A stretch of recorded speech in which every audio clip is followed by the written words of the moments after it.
Tonight's scripture reading comes from the book of Proverbs, chapter 1, and specifically verse 7. And if you'd like to follow along in the red pew Bibles that are in front of you, that's page 560.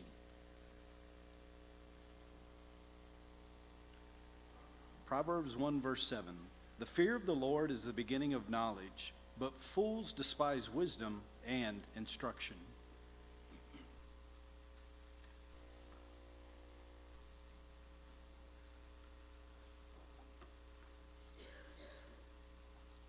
Now, I don't know if you have experienced what I'm going to introduce, but I can promise you I have, and I'm pretty sure Stephen Harvard can attest to it. But have you ever been working on a project or something?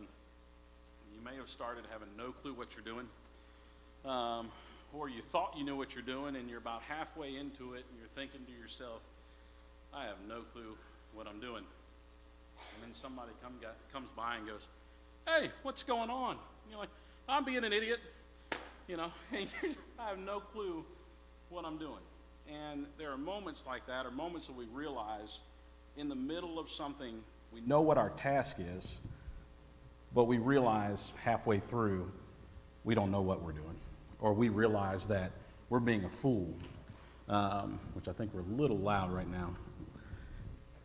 So I don't know what I'm doing. Right? But I want to share with you, I've had these moments at different times in my life, and there's one that sticks out about 12 years ago. A close friend of mine, he asked me a question. Now, he wasn't intending to be rude. He wasn't trying to be mean. There was no ill intent in what he was asking, but he basically was saying to me, he asked me this question. He said, Derek, why do you go to church on Sunday mornings, but you're out partying with us on Saturday night? And I remember that moment. I remember that conversation. And I'll repeat the question for you. The question was, Derek, why do you go to church on Sunday mornings when you're out partying with us on Saturday night? And I thought about it for a moment, and I don't remember exactly where we were, but I can remember sitting there and thinking for a moment and going, well, hopefully something will click one Sunday morning, and you won't see me on Saturday night anymore. And I appreciated his question then, and I appreciate it more and more as time goes on, because the question, it said a lot to me. It said that he at least knew and understood that I believed in God and that I claimed to be a Christian, but he also was able to see that what I claimed to be isn't what I was living. So I was in a moment where I was doing things and going about something, but when you looked at me and if you asked me what was going on, you'd realize that I was being a fool. And I was lucky. I was blessed to have time for something to click and have the opportunity to get my life back right and back together. And I'm thankful that I've had that time, because most don't, and there are some who are unable to because they die at a young age. So how did we get here? I'll kind of give you the quick version. Some of you are familiar with me. I was raised in the church. We moved here in 1999. I was 13, going on 14. Michael and Elizabeth can probably give you some stories, and Bill and Roger, some of the other folks, of who I was then. But I was baptized at 16. I was the grandson of a gospel preacher and an elder. My father was a song leader. My mom was a Sunday school teacher. So I grew up in the church, and I was involved. We attended regularly. But about 18, I decided I'm going to college, the next step, and I wanted to make the most of that opportunity. I have opportunity to seek a degree. I decided I would study in business. They talk about all the ways to get involved and all the pluses of being in college, the clubs, the organizations, the sports. I decided to get involved. I became part of different groups. I was able to be a president of a group. I was able to be a leadership in a role in another group. And so I really wanted to make the most of this time.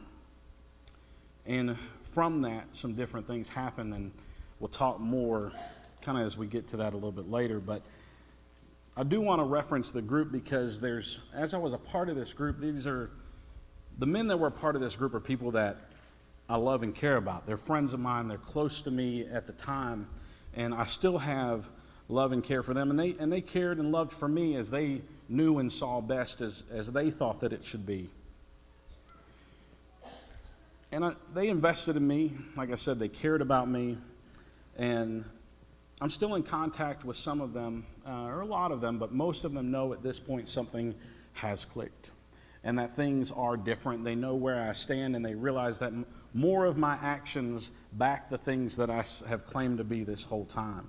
And of course, there's still work to be done and things to do better, but they recognize that change. And basically, why I introduced you to that story is that we're headed to camp here this coming Saturday. And our theme at camp this year is surviving in the wilderness, being a survivor in the lost world. And the topic that I've been tasked with talking about is shelter. So basically what we're going to talk about is what is shelter and what are the parts of shelter. We're going to talk about what is a Christian shelter and then who is in our shelter or a Christian shelter. So let's start with what is a shelter. You can probably paint this picture yourself. You might automatically think back to building a fort out of blankets in your house, or maybe in the woods, or building your first home, or moving into your first house, where you work, where you go to school. Shelter is an important thing to everyone, but shelter is defined as something that protects or shields you from something harmful, especially bad weather. Makes sense, right? We all look for shelter when the rains open up. We had quite the storm yesterday, right? So there were a lot of people probably standing back waiting for it to clear up so that they could go out. So shelter is a big thing that we look for in our lives. So let's look at some of its pieces. Now, you construction guys, there's probably a better order to go through this, but there's a reason for it. But there's a roof, right? One of the first things you automatically think of, we'll use Myrtle Beach as an example, is it's hot, the sun, if you're bald, it burns easy, you're right? So, we look for protection from the elements we're in. It rains almost every day, so we need something to protect us from rain. That's a kind of an automatic thought. So we put a roof up to protect us from those things. Then we might think of some walls, right? We need some walls because, like Forrest Gump, there's sideways rain, there's upwards rain. There's rain that comes from different directions. There's wind, dirt can fly. If you've ever been on the beach when it's windy, the sand just gets in everything. So we need to put some walls up to help protect us and keep us safe from the elements. Then, if we got a roof and walls, we're kind of stuck, right? So we need some doors, maybe some windows, or at least a door, because we got to be able to get in and out to get different things that we need. Windows allow for us to be able to see out if there's trouble. I don't know if anybody else left their blinds open last night, but about 2:47, lightning struck that lit up my entire room and woke me up a few times at night. So, right, the windows can let us see the bad weather. It can let us see people who are coming and going. So it's important to maybe have some windows. A floor, right? It's probably good to have a floor. Otherwise, if it rains, we're kind of moving around in mud that comes underneath. So we get a floor that keeps, things a little cleaner. Can also help manage temperature, things like that. Maybe put in some insulation, some extra protection. That's always nice to have. But most importantly, we have a solid foundation and structure, right? Because all these things that we have, if it's not on a solid foundation and structure, with the strongest storms, it's going to fall over. It's not going to withhold. If we get too much rain, our roof could fall in. If we get too much wind, our walls could fall over, right? So we need to make sure that we have a strong foundation and structure that it's built upon, because that's what gives our shelter longevity, the ability to withstand, the strength to hold when those storms come. So shelter is pretty important, right? And it's really a really important thing for survival. It's usually among the first few things that survivalists teach to people when they realize that they're going to be in an area for a long time among water and food, those kinds of things. They have to have shelter. So those are the basics when we think about shelter. But what is a Christian shelter? Is it like we just described? Is it a physical structure, or is it a spiritual structure? Is it something that can be seen, or is it something that is unseen? It's important for a Christian to know. So let's go to the book of Psalms. Let's go to Psalm chapter 61. Now, the writer here in Psalm chapter 1 is, at the beginning, he's crying out. He's praying to God. And he says here in verse 3, "For you have been a shelter for me, a strong tower from the enemy. I will abide in your tabernacle forever. I will trust in the shelter of your wings."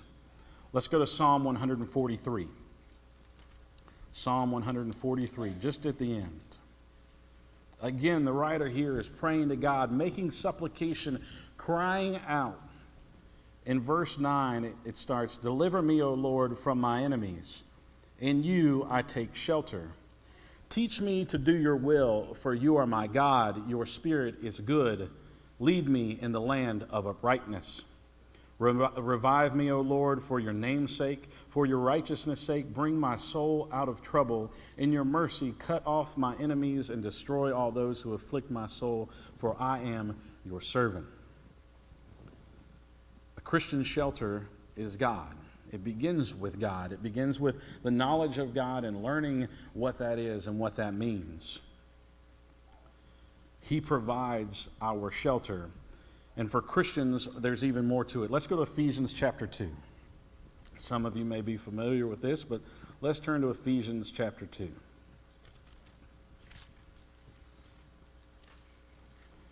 We'll start in verse 19. Ephesians 2 and verse 19 reads, "Now therefore you are no longer strangers and foreigners, but fellow citizens with the saints and members of the household of God, having been built on the foundation of the apostles and prophets, Jesus himself being the chief cornerstone, in whom the whole building being fitted together grows into a holy temple in the Lord, in whom you also are being built together for a dwelling place of God in the Spirit." See, a Christian shelter is built on that foundation and cornerstone of Christ and the apostles and their teaching. I know when we talked about a part of a shelter in the foundation, we didn't talk about what the cornerstone is. Many of you may know what that is, but basically that's the starting point.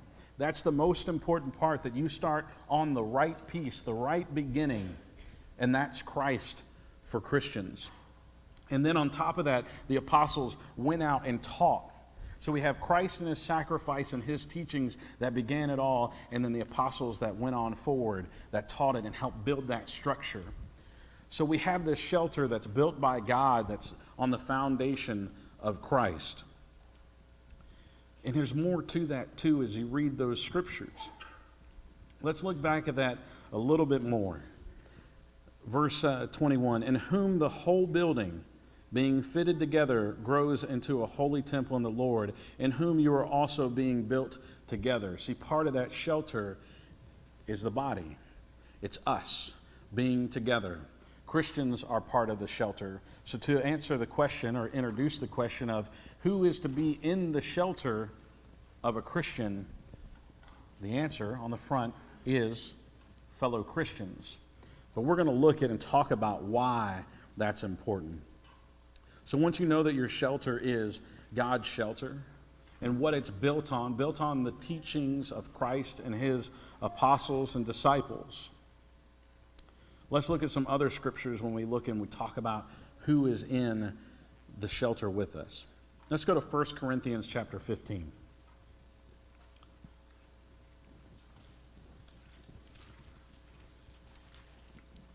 1 Corinthians chapter 15 and verse 33. "Do not be deceived. Evil company corrupts good habits." It's a pretty easy one to understand, right? You think about and look about the behaviors that we have and the behaviors of those around us. Our company affects our habits, so we have to pay close attention to who's around us, because what they do is ultimately going to become what we do, right? So let's take a look at James chapter 4 and verse 4. James chapter 4 and verse 4. "Adulterers and adulteresses," right? This isn't talking about a marriage between a man and a woman. This is talking about a relationship between God and his believers. Basically saying, for those of you who cheat on me, do you not know that friendship with the world is enmity with God? Whoever therefore wants to be a friend of the world makes himself an enemy of God. Pretty simple to understand, but when you really start to think about where that stands and you apply this to the idea of shelter, there is God's shelter and then there is the world's shelter. You either live in God's shelter and you're an enemy of the world, or you live in the world's shelter and you're an enemy of God. Where you reside is important to who you are and what you do, and those things that are also around you. And how our behaviors line up with those types of things impact our lives and, again, those around us. And then let's look at 1 Timothy 6 and verse 5. 1 Timothy 6 and verse 5. Useless wranglings of men of corrupt minds and destitute of the truth, who suppose that godliness is a means of gain. From such withdraw yourself. Now, it's pretty easy to identify bad. In most cases, right, I don't have to explain to you, or you don't have to murder someone to know that murder is wrong. Generally, you're going to see that. So when we talk about that evil company, it's pretty easy to see. And then our behaviors sometimes are easy to see, sometimes not. But then it gets a little difficult sometimes when we start talking about other people who are looking at the Bible and looking at God and talking about Jesus, but they're not talking about him from an institution of truth. They're not talking about being founded on that truth that God teaches, but they're looking at it for personal gain. They're preaching, for example, the prosperity gospel, teaching different things than what God taught because they're focused on gain and popularity and those types of things, as opposed to simply focusing on truth. That is someone else that should also not be in our shelter, but be someone who we withdraw from. Now, you remember the story I told you about, we talked about 12 years ago or so for me. For those of you who don't know, if you do the math, that puts me at about 21, give or take, a few months. So you can paint a picture of what that looks like. But I stepped out of the shelter in God and stayed in the shelter of the world. Now, as I mentioned, I would kind of tiptoe with what I knew to do right, but basically I knew right and chose wrong, and I stayed there. And I occasionally tiptoed into what was good. I remember flying on a plane and talking with an older lady about this kind of idea not too long ago, and she, kind of let her know, like, I know that during this time in my life, I was not okay. I was lost. I wasn't in God's shelter. I knew him and I had obeyed the gospel, but I had steered far from it. And she goes, oh no, if as long as you believe it's fine. And I'm going to myself, no way. There's no way. We talk about 1 John chapter 1 and verse 7 about that continual forgiveness for those who live the lifestyle of living in truth and obeying God and living in the light. But then there's living a lifestyle of darkness that occasionally does good. That's not the same. And I had to be very honest with myself with where I was and what things were doing in my life. And I had to realize that I was lost, and I had to realize that I need to make a change. And basically several years ago, I guess I got back here about 2009 or so, that started to happen. There's different things in my life by making choices to commit to different things that the church does or that I know are good, that helped lead me to a direction that put me among godly company to help develop. Some of my greatest friends are friends I'm getting ready to see in a week that we talk almost every week or text almost every day, because putting that priority on being in the shelter of God. So let's look at some Proverbs here. Let's go to Proverbs chapter 13.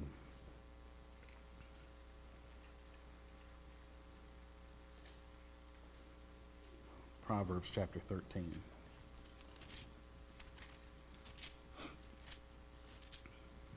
Let's look at verse 20. 13 and verse 20 reads, he who walks with wise men will be wise, but the companion of fools will be destroyed. Pretty easy to understand, right? We're talking about company in the shelter of God. If we follow those who are wise and spend time with those who are wise, we ourselves will become wise. If we spend our time away from the church among those that may be wise in worldly things, but unwise when it comes to godly things, who are basically fools when it comes to God, we will become fools like them. Let's look at Proverbs chapter 27 and verse 17. As iron sharpens iron, so a man sharpens the countenance of his friends. What are you being sharpened with? Are you being sharpened with the things that are of God and encouraging you to live a godly life?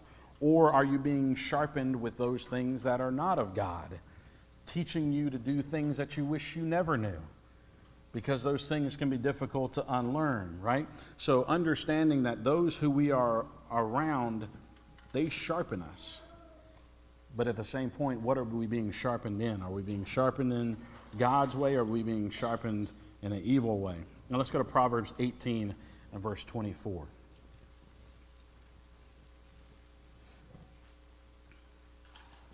A man, and I'll read New King James, and I'm going to read also the ESV, but a man who has friends must himself be friendly, but there is a friend who sticks closer than a brother. In the ESV, it reads, a man of many companions may come to ruin, but there is a friend who sticks closer than a brother. When we look at the shelter of God, we also have to realize that we're not going to be liked by everyone. I saw this, I can't give credit, I don't remember where it was from, but I remember seeing this image that said Jesus had 12 friends and even one of his betrayed him, right? And he just had 12. If we try to make friends with so many, we're going to lose the truth that we're supposed to teach and we're supposed to follow. So when we move into God's shelter, are we able to bring our company with us? The company in the past, that was one of the questions and things that I had to look at and truly ask myself. One of the biggest struggles, and I've shared this with some here, when transitioning out of that life and back into shelter of God, is some of the things you enjoy, as simple as the Super Bowl. If you're not having a gathering with your church family or those who are in the shelter of God, then you're going to be among the world, and you're going to be faced with the temptations and struggles of the world. So instead of being at the church building after services watching a football game, you're at somebody's house where they may be drinking beer or whatever else, any other things that you could think that could be going on, or in a bar or some other place being tempted by other things. So I had to start thinking, I have to watch and look at my company and see how I spend my time. Now, does that mean that the people that I loved and cared for are people that I just left behind? Does it mean they're not important anymore? No, right? We have to teach and show people. That's why I told you, still in touch with people so that they can hear and learn at the same point. But I had to make sure that the company, as I moved out of the shelter of the world and into the shelter of God, that I kept company that was trying to live that same way. Now, we read Proverbs chapter 1 and verse 7 at the start. And Proverbs 1 chapter and verse 7 reads again, the fear of the Lord is the beginning of knowledge, but fools despise wisdom and instruction. Now, the reason I point this out when we talk about shelter is at camp we're going to be around ages 9 to 18, and we're also going to have staff. And it's understanding that we can learn from other people's mistakes. And I've shared some very obvious ones of my own. And I want them to understand that if I can share with them some of the knowledge that I've been able to learn, not that I have some full breadth of knowledge, that I'm some great preacher or great Christian, but I can show them, hey, I've been here, I'm now here. Here are some things I learned in the middle that I wish I could forget and never talk about again. It can help them go in the direction that they need to go. See, as I mentioned, I was lucky and blessed to have time to make the changes necessary to be in a better spot when it comes to being a Christian and living with God and living in His shelter. But living in the shelter of the world, as I mentioned, will teach us things that you can't unlearn, and things that you might think you want to know, but you don't. Living in the shelter of God helps to keep us safe. It helps to keep our minds more pure. It helps us to stay focused. The temptations of the world that we may see on TV and social media and everything else that just seem to be right on the cusp can introduce us to things that'll take us far from where we knew we needed to be in the beginning. And here's some questions I think sometimes we have to ask ourselves. We have to ask about ourselves, and we have to ask about those that are in our lives. Am I trying to be a Christian and a good example? Are those that are around me, are they trying to be a Christian and a good example? Let me rephrase. Clearly, if we're Christians, but are they trying to live the life that we're called to be, or are they just claiming the name without doing the work? Think about if you're a student at school. Are you trying to be a good student? Are those who are around you, are they trying to be good students? Think about yourself at work. Are you trying to be a good employee? Or are those around you, are they trying to be a good employee? And be honest with our answers. There are things that we can control and there are things that we can't. A lot of times we can look at ourselves and evaluate and make decisions about ourselves and make changes. We can't do that for other people. Sometimes we can help others change, and sometimes we have to withdraw. Sometimes we have to walk away. We have to understand what it means to be in the shelter of God. These things can be tough. They can be difficult because we're talking about people that we care and we love. I can tell you right now, if I got a call about some of the guys that I was with in college, that something had happened, I'd be very upset. Like, it would be a bad day for me. That doesn't mean that I didn't have to go, I can't go do that with you anymore, I'm going to be over here. And they understood that, and they respected that, and as long as I stood strong in that, those questions and temptations about what I was doing and how I was spending my time went further and further away because I was able to say, this is it. So I'll leave this with you. If God is your shelter, stay in it. Be strong. If he's your shelter, but you found yourself living among the world, more being a friend of the world as opposed to a friend of God, ultimately becoming an enemy, because there's a clear and fast line. It's not blur when it comes to God. Or maybe you've never been added to the Lord's church. Maybe God isn't your shelter. Maybe you have an idea who he is. Maybe you need to learn more. Whatever it may be, just understand that there's no better place than God's shelter. As I've talked with people at work and had different opportunities and explaining the difference of when you have the peace and understanding that God gives you in times of trouble, when you're in the shelter of God and the storms hit hard. I remember going through a tough time at work and somebody at work going, it's a good thing he has his faith to get him through. If I didn't have that, that'd been a lot harder. That when you have the shelter of God and his strength and he upholds you, you can make it through anything. And that's what Paul's talking about in Philippians 4:13 is that, listen, when you're faced with whatever is put in front of you, as long as you stay in the shelter of God, you can do everything. You can do it all. No, I can't get 6 feet tall. No, I can't grow hair on the top of my head. But guess what? I can weather these storms and I can live to be a Christian, and one day I can stand in front of judgment and say, job well done, good and faithful servant. So I just leave that with you, and if you have any need, feel free to come forward as we stand and as we sing.